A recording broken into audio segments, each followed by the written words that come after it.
Okay, we are ready to go. Vaira, welcome to our program. Let me make a brief Spanish introduction to our audience, if you don't mind. Hola, amigas y amigos, ¿cómo están? Qué gusto estar nuevamente con ustedes en este programa, la era de las definiciones.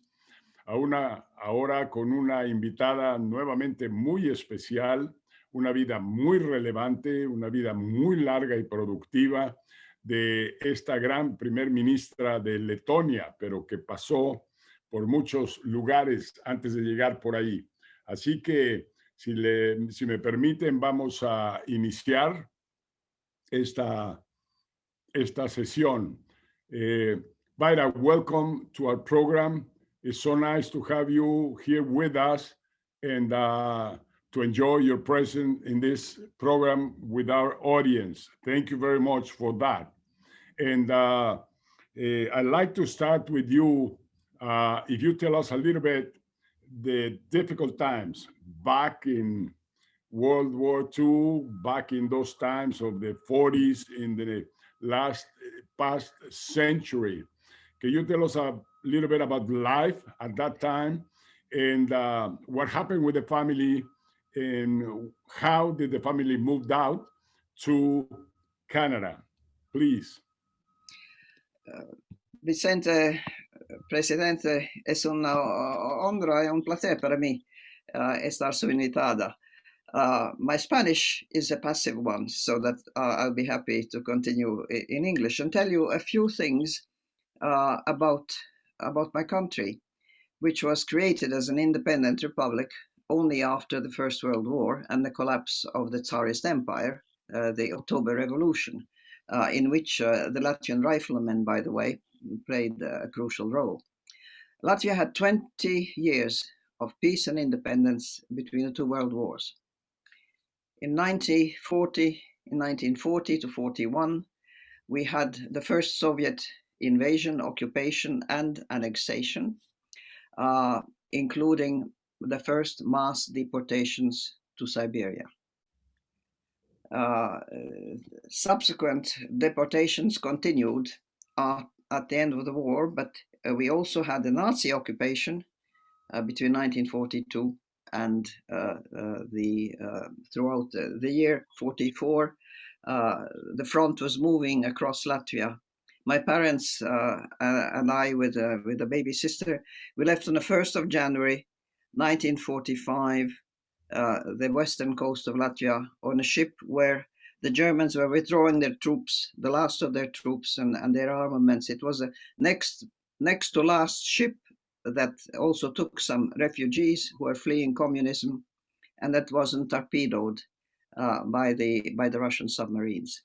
So we got to refugee camps that had been set up by Nazi Germany because they had encouraged people to flee their countries in front of communism. In fact, they were catching people on the street at the very end because they were worried about having a workforce in Germany because they had lost so many men at the front. But the camps because we left Latvia so late, the camp where we arrived was so horrible that my sister died within a week. My baby sister died. I barely survived. My mother was quite ill. my dad cut, and they had it was a former, I think, prisoner of war camp that they had set up, sort of improvised for the flow of refugees, because there was a mass of refugees fleeing communism when they saw that the Red Army was winning and the Wehrmacht was losing the war. So he cut a hole in the fence during the night, and we walked out of it at dawn. And you see, there was such chaos at the end of the war in Germany that we walked to the next train station, got on a train to the next city. My dad went to the Arbeitsamt, that means the place where you are assigned to a job. And they were only too glad to see an able-bodied man applying for, any kind of job whatsoever.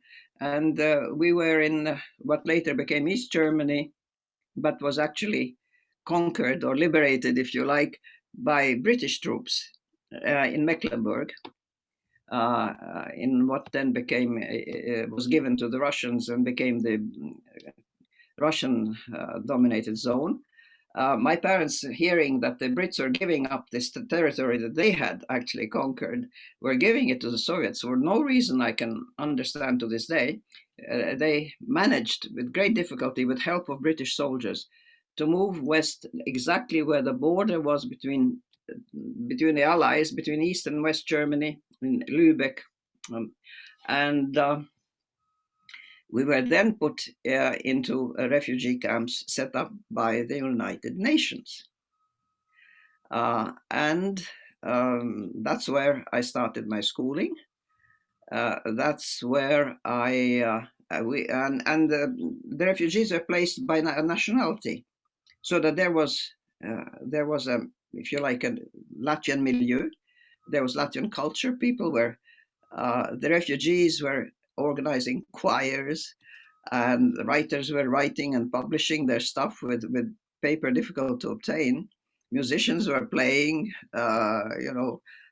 everybody was trying to somehow keep themselves busy, and they also did some work. I think the occupying forces had various jobs that people you could. Where the rations we got were very, very, very meager, and so that if you took a job, I don't know, the people who are drivers for the British Army, they would get 2,000 calories a day instead of 1,200 or something like that. It was. We were also we were put at first in what had been barracks for British soldiers who were prisoners of war. Many of whom had been Canadians, it turns out, because they'd left a little thing on the wall about Canada. And it was, of course, full of lice and fleas. And before the refugees are moved in, they put sulfur and DDT all over the place. And as you know, DDT collects in the adipose tissue, the fatty cells of your body, for the rest of your life.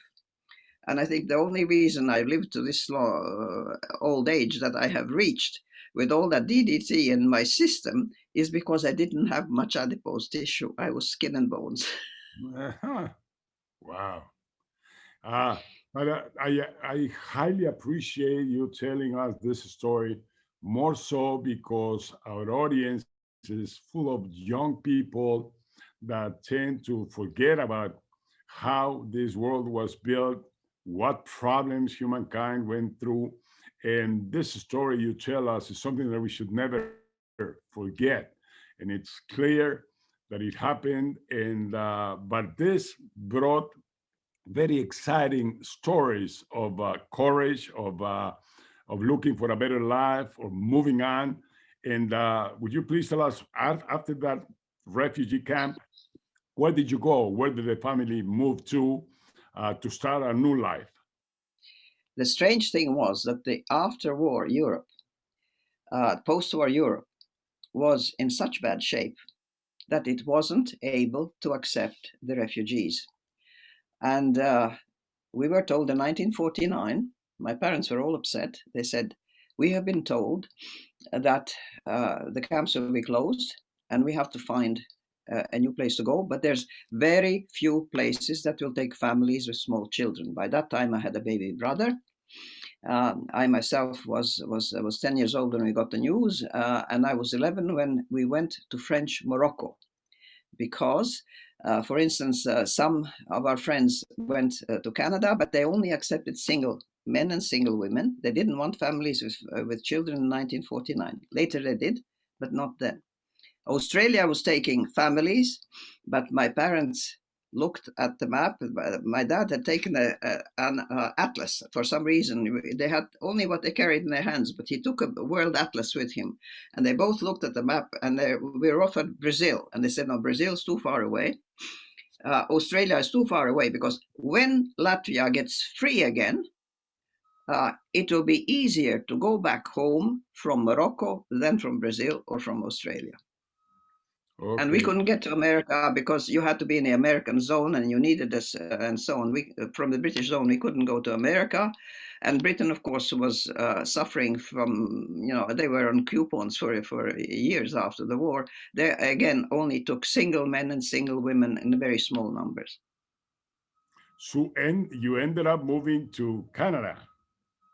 So I spent 6 years in French Morocco, and I did my high school there and became immersed in French culture. And then at 16, my family, Morocco was was having terrorism.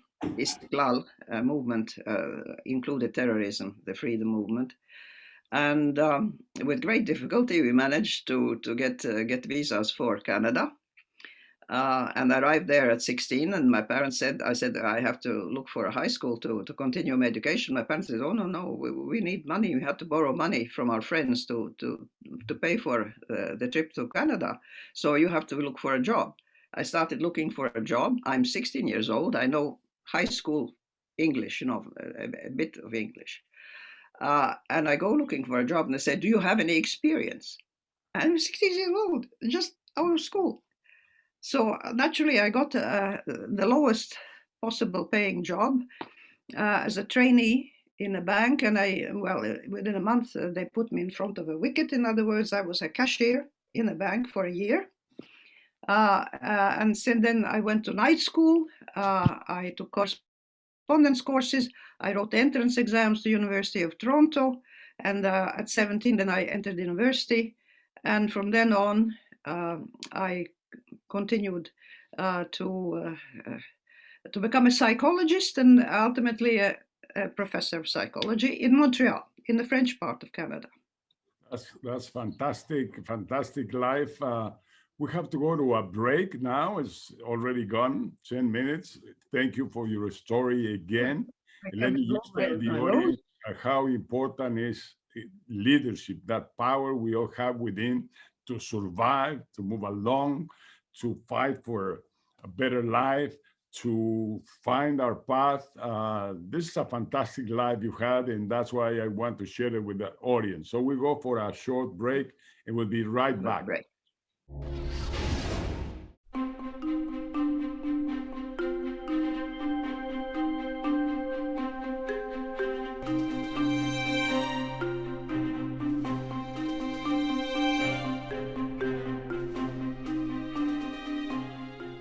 Okay, Vaira, we're back again with our audience. Thank you very much for your time. Now you're in Canada. How many members of the family reached Canada for this new life? How many members of your family? There was my mother, my stepfather, because I lost my father. He perished at sea a few weeks after I was born. He never saw me. He was buried in the Atlantic Ocean off the coast of the Canaries on his way to Montevideo. And there was a hurricane, and he was accidentally he was killed. So I had a stepfather and a stepbrother by that time, who was born in Germany, and my parents, both of them, had to start looking for jobs. And they were, of course, they didn't know English. So the jobs they had were very, very difficult, very hard. But slowly, their life improved, and I continued my education. I spent, after my master's, I got married to my husband Imants, a computer scientist. He had spent 2 years working before going to university to bring his parents over from France to save up money, because France, they had gone from the French zone of occupation in Germany to France, but found that for refugees in France at that time, life was very difficult. And his father had friends in Canada who said, here you have a chance to sort of get ahead. Canada is a country of opportunities. And so Who gave you a hand, or the family, government or friends, or you just moved on your own? Sorry, how do you mean? Anybody gave you a hand to the family, the government, or friends, or the family had to move on your own? I arranged, when we were in Morocco, in Casablanca, at 15, I made all the arrangements. I was the one who went to the British consulate to get the visas. I obtained actually a loan from the Lutheran Federation in Strasbourg for our passage, because we're Lutherans. But my parents thought, for some bizarre reason, that it was shameful to borrow from an organization, that it was a sign of being, I don't know, needy and not being able to look after oneself. And they decided that they wanted to borrow the money from their friends in Canada. And that's when we got to Canada. If we had taken, and the money arrived on the same day, and I asked my parents, I said, which money do we keep? From the Lutheran Federation, who give it as a loan on, probably very easy conditions, or from personal friends? Is a better personal friends. When we arrived in Canada, my parents says, it's shameful to be owing money to one's friends. So you have to go to work, and we have to pay back that debt as soon as we can. So I think their logic was slightly off there. All I can say is to young people, do not always believe what your parents tell you. Sometimes you have no choice if you're dependent on them, but I got independent as quickly as I could. I moved out of the parental home and took a job in a private girls' school, in a fancy girls' school. And I worked there in the evenings and on the weekends. And then by daytime, I went to university, but I was independent. Wow. Let me just tell our audience here that how important it is to work on your own, to build your own future, even with sacrifice, with hard working, with compassion, with commitment. Because sometimes we give everything for granted, and we wait governments to give us what we need. And I think it's so inspiring, your life of you have to move along, and I will not depend on whatever government could give us, but to go ahead. Now, you're in university, you have great degrees in university that take you to have a job there in Canada and begin to develop yourself independently. And you made great contributions to the community, to people there, with your knowledge, with your commitment. Tell us a little bit about that rest of your academic life and work life in Canada, so that we move to the next issue right after. When we arrived in Canada, we discovered that we had to find a way of integrating into an Anglo-Saxon society. We were in Toronto first, coming from a French protectorate. So that was hard. But there was a sizable Latvian community. That's one of the reasons my parents wanted to go there.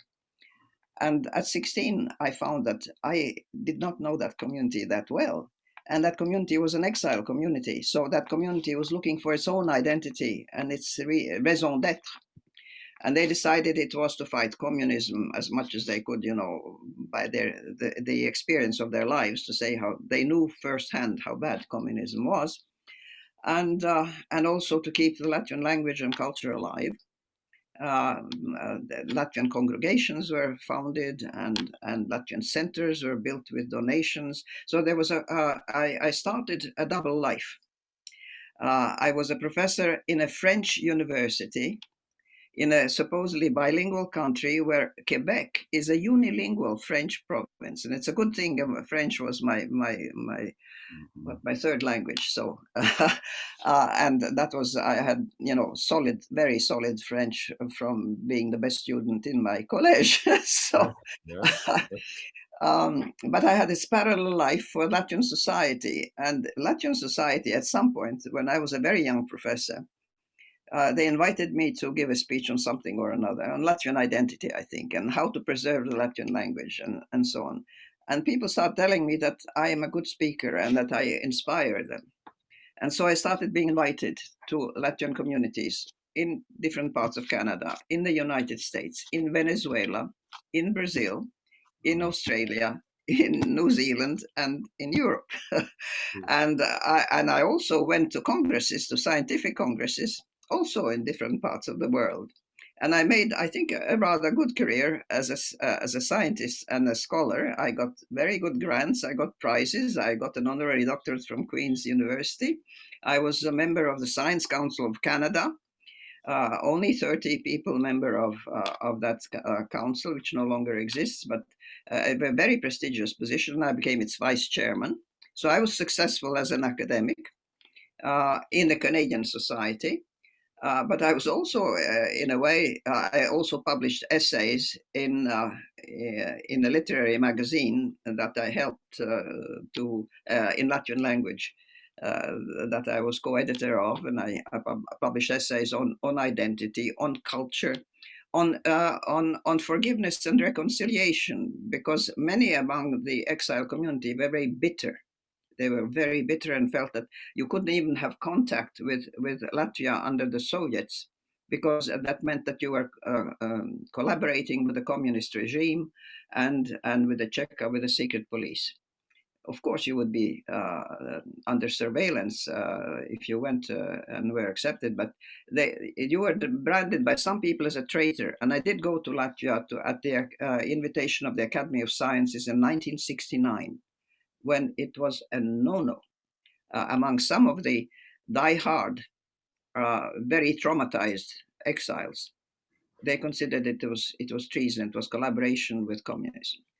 And I had trouble convincing my mother that I'm not a communist. Amigos y amigas, realmente tengo que decirlo en español, esta mujer es fantástica, nace en un país pequeño, de una familia modesta, sin mayores recursos, y vean cómo construye su vida, luchando todos los días, abriéndose paso. Pasa por la guerra, pasa por el problema de Alemania y la guerra, pasa por el problema de Rusia y sus invasiones, y adelante, adelante, adelante. Por eso tener purpose, por eso tener propósito en la vida, saber a dónde vamos y a dónde queremos llegar, está en nuestras manos, y no tenemos que depender del gobierno ni de nadie para construirnos un futuro maravilloso como el de esta gran mujer. We're going to a break, a very short break, and we come right back for our third chapter. Gracias.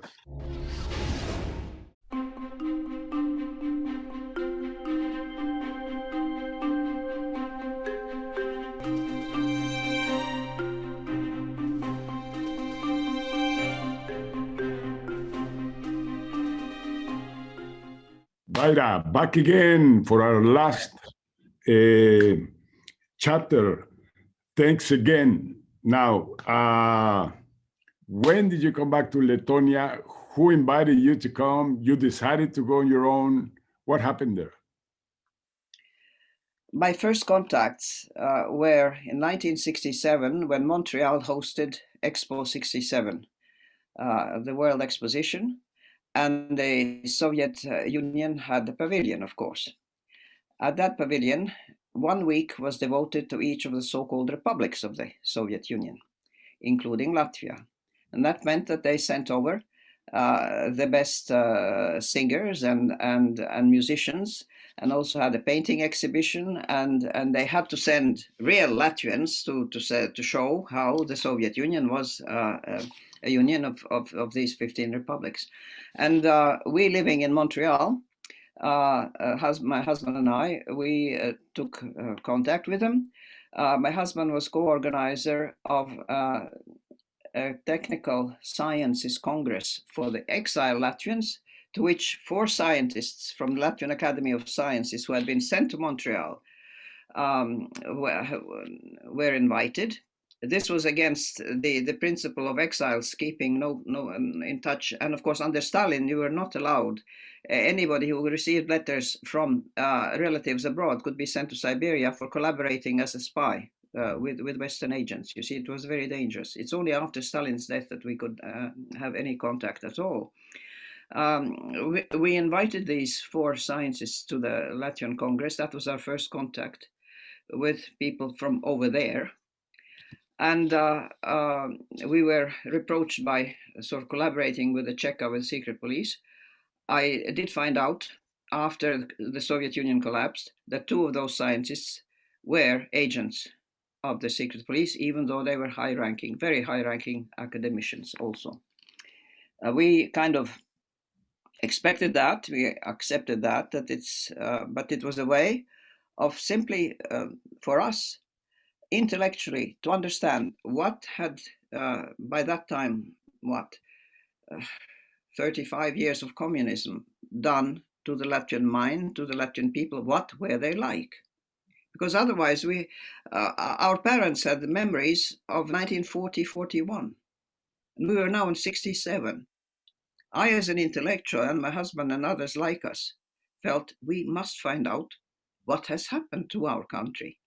If we are ever to go back to it, if it is ever to become free again, we will have to work with the people who grew up in the Soviet system. We have to know what their thinking is like, how they have been influenced by the propaganda and the milieu in which they live. And that was our first contact. And the Secretary General of the Academy of Sciences of Latvia was one of the 4. And he says, why don't you people come to Latvia? I said, you wouldn't allow us. You know, we're non-persons. People cannot quote our writings. We do not exist in your. No. He says that's you know, things have changed. You'll get an invitation. So in '69 there was a psychological congress in London, and I said I am ready to go to Latvia, and I went to the academy, and I saw what the Soviet Union was like in what is called the era of deep stagnation, the Brezhnev era. And it was grim. It was grim. And I understood why my parents had not wanted to stay under that system. But I also understood that the people living there, they had to live with it and accept it. And if ever anything, it looked unlikely, how would the Soviet Union ever lose its grip on these countries it had annexed and occupied? But we had this feeling that we had a right to be free, and that under international law, the occupation was illegal, the annexation was illegal, and that one day the Latvian people would have the right to declare their wish to renew their independence, which is what happened in 1991 after the putsch. Latvians declared their desire to be independent again already in 1990, in May 4, 1990, by a vote of the Supreme Soviet, where the Popular Front had actually obtained a majority because the system was loosening up and actually allowing elections to take place. And it didn't, in other words, instead of the elections they have nowadays in Russia, in 1990, they had managed to I guess they didn't realize how much the Popular Front was gathering momentum.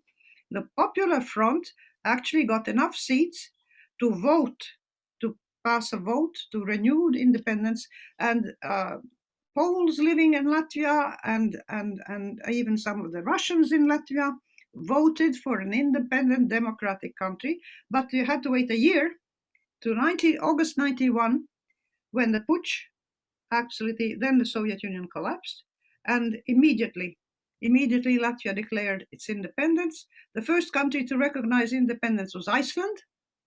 We built a monument in Reykjavik of thanks to the Icelandic people, and then immediately other countries accepted the renewal of independence. And exiles could now freely travel and, in fact, renew our citizenship, return to Latvia as well. We were still working to get our pensions in Canada, you see, because you get your pension at 65.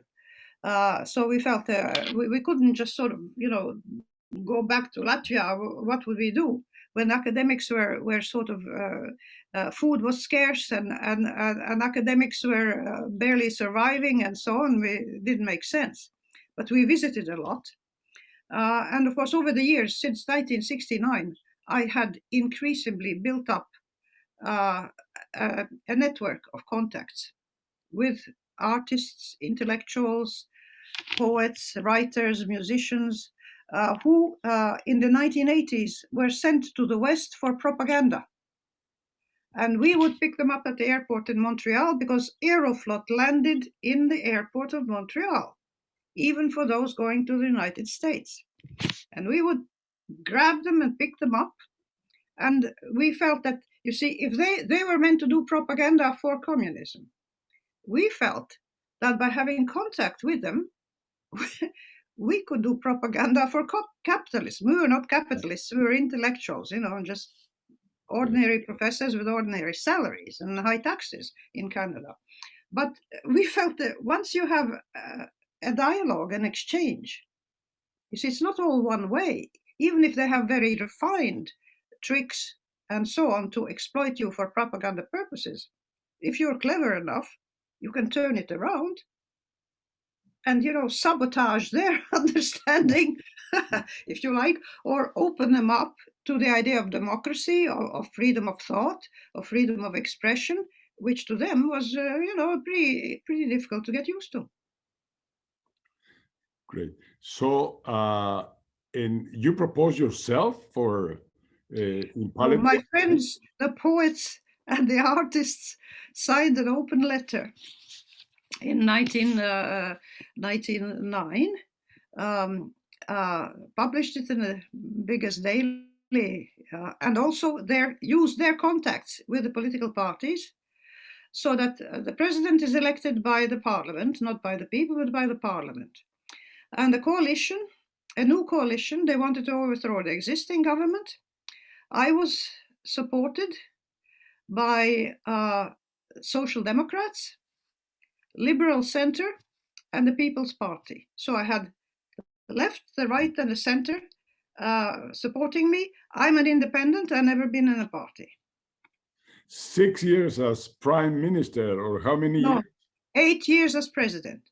Okay, president. And how was it? Two mandates of 4 years as president. How was it? How did you feel? And what was your main accomplishment? Getting Latvia ready for being accepted as a full member of the European Union. In 2004, I was elected in 1999. In 2004, we were accepted with 10 new countries, and the same year into NATO. And that was hard work. We had to convince the Americans that we would not be a security burden on the alliance, that we would have added value or play our own, albeit small part, in collective defense and collective security. That I did a lot. I wore out quite a few pairs of shoes running up and down the halls of Congress, talking to congressmen and to senators. Great. Finally, what is life like in Lithuania today? Under COVID, of course, we feel that we are slipping back on the progress that was really doing very nicely. It is very clear that having joined the European Union, benefiting from the structural funds, carrying out painful reforms, a great many painful reforms, we had to accept the acquis communautaire. That is a body of laws that weighs a ton. Some days I had to sign 30 bills to take into effect, you know. Our parliament had to work very hard. I traveled all around the country explaining to the people what the European Union meant, and I continue to do that. I am invited to speak to the French Assemblée Nationale in next week after next to talk about the value of being a European and belonging to the European Union. I'm not going to say your age. When were you born? December 1st, 1937. So you are 5 years ahead of mine, and I'm being 79 this year. So you well You're past. just a youngster. You don't know how do I appreciate you being in this program. It's been fantastic for our audience to learn about this kind of life of fight, of progress, of accomplishments. It's a great message to our people here. And I'm going to be sending the video I promised to you. Yes, I'm doing it right now here and be sending it to you. Thank you very much for being with us. I hope to see you soon, personally. Vicente, thank you for the great honor of inviting me to your wonderful program where you have such distinguished people. I'm truly honored to be in their number, and God bless you and keep up your good work. Same to you. Say hello to the family, please. You too. To your Bye. family. Bye-bye. Bye-bye.